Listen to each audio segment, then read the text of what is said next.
पटना के गर्दनीबाग धरना स्थल से बड़ी खबर। 17 दिनों से आमरण अनशन पर बैठे छात्रों के बीच पहुंची शिक्षक एमएलसी पद की प्रत्याशी दिव्या ज्योति। छात्रों से मुलाकात कर उनकी मांगों को सुना और छात्रों के समर्थन में जमकर हुंकार भरी। दिव्या ज्योति ने कहा, छात्रों की आवाज को दबने नहीं दिया जाएगा, हक की लड़ाई में उनके साथ खड़े रहेंगे। अब सबसे बड़ा सवाल, क्या सरकार छात्रों की मांगों पर कोई बड़ा फैसला लेगी? आप तमाम जो मीडिया कर्मी, मीडिया से आए हुए तमाम साथी हैं, मैं उसको सादर प्रणाम करती हूं। मैं दिव्या ज्योति पटना शिक्षक निर्वाचन क्षेत्र से एमएलसी के प्रत्याशी के तौर पर अभी आपके बीच में हूं।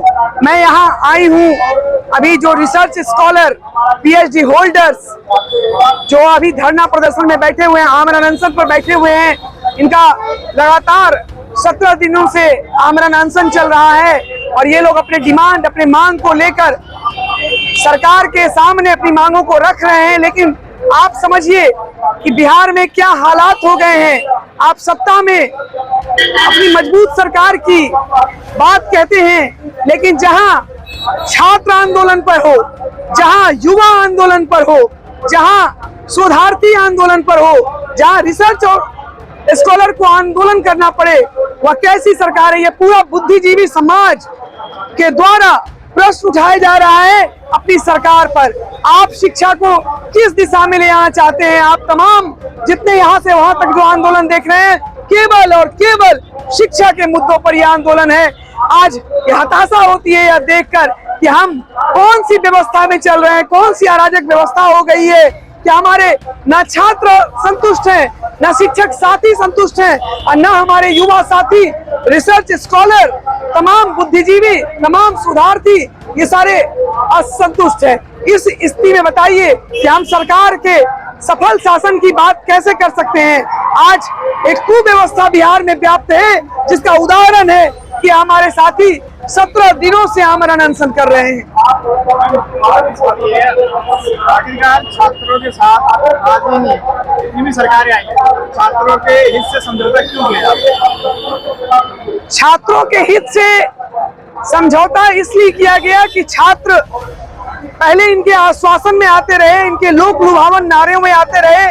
छात्रों को भटकाया गया मुद्दों से, छात्रों को जातिवाद, धर्म के नाम पर, कई ऐसी जो संप्रदाय के नाम पर बांटा गया, इसलिए हमारे छात्र जगे हुए नहीं थे। लेकिन आज के छात्र सजग हैं, आज के छात्र बुद्धिमान हैं, बहुत ही होशियार और समझदार हैं। वो आज हमें मात दे रहे हैं अपनी बुद्धि से, अपनी योग्यता से। वही उसका उदाहरण है। जब आपने दिल्ली में आंदोलन देखा छात्रों का, उसका नेतृत्व करने वाला कोई नेता नहीं था, केवल और केवल छात्रों का आंदोलन था, युवा साथियों का आंदोलन था। इन्होंने दिखाया कि छात्र किस तरह से शोषित है पूरे देश में, उनके मुद्दों को किस तरह से इग्नोर किया जा रहा है।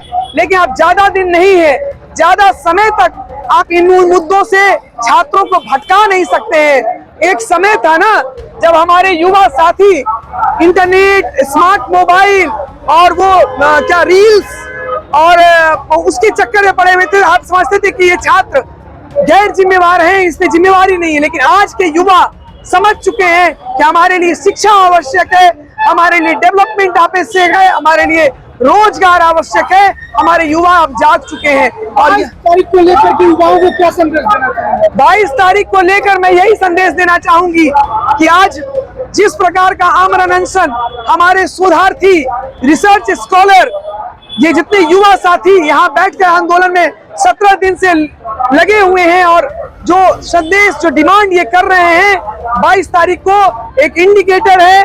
राजभवन को जगना चाहिए, यहाँ के माननीय मुख्यमंत्री को जगना चाहिए, यहाँ के शिक्षा मंत्री को जगना चाहिए और उनको आप युवाओं की आवाज को सुनना चाहिए। ये युवा देश के भविष्य है, ये युवा यहाँ के शासन का दिल है। आप कैसे आप इन युवाओं की आवाज को इग्नोर कर सकते हैं? इन युवाओं की आवाज को सुनना होगा, इनके साथ न्याय करना होगा। 22 तारीख का आंदोलन आपको दिखलाएगा कि आप किस तरह से तमाम शिक्षा छात्र, तमाम युवा और तमाम शोधार्थी और तमाम प्रबुद्ध जन, शिक्षक, इनके साथ एक मजबूत लड़ाई लड़ने का आश्वासन हम यहाँ से देते हैं। साथ साथ लाल किला को जगह ये बहुत दुर्भाग्यपूर्ण है जब हमारे छात्र और युवा आंदोलन के लिए आते हैं, वही सबसे आपके लिए, भारत के भविष्य के लिए वही खतरा है कि जब हमारे युवाओं को आंदोलन करना पड़ रहा है, छात्रों को आंदोलन करना पड़ रहा है।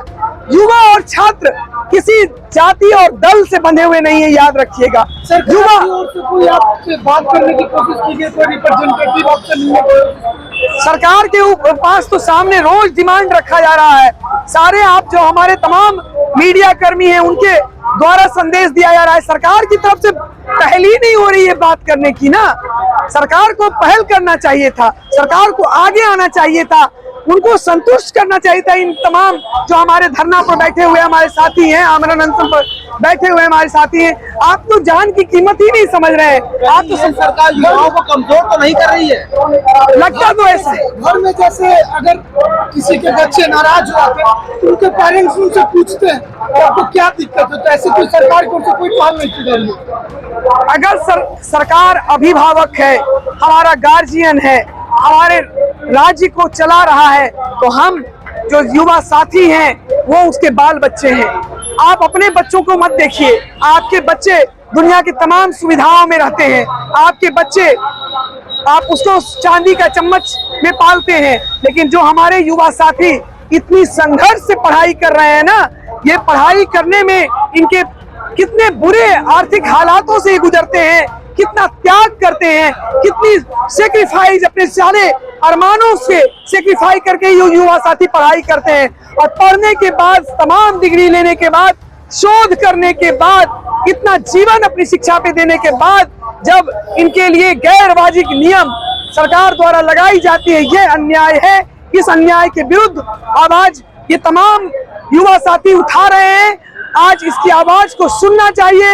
अगर आज इनकी आवाज को दबाया गया तो निश्चित रूप से यह आक्रोश का रूप लेगा और निश्चित रूप से फिर सरकारें हिल जाएंगी। आपको बता दे रहे हैं ये संदेश।